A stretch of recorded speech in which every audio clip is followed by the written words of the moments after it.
Ale tak máme pokrok. Omluvte sníženou kvalita videa. Měl jsem takový trošku neštěstíčku a přepnul jsem si displej, takže mám náhradní telefon.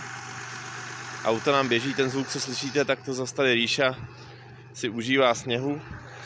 A včera po testech jsem teda zjistil, že řídící jednotka je v pořádku a že problém bude někde v kabelových svazcích anebo v čidlech.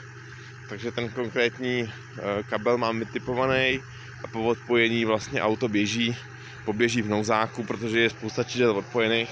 Ale dobrá zpráva na tom je, že teďka už ho dostanu do garáže a budu moct teda v teple bádat co a dál, protože teďka to spolehlivě prostě úplně pokaždý nastartuje a už to jenom ten problém dořešíme a budeme moct zase zavolat pánovi, že to teda se může vyzvednout dřív než v létě.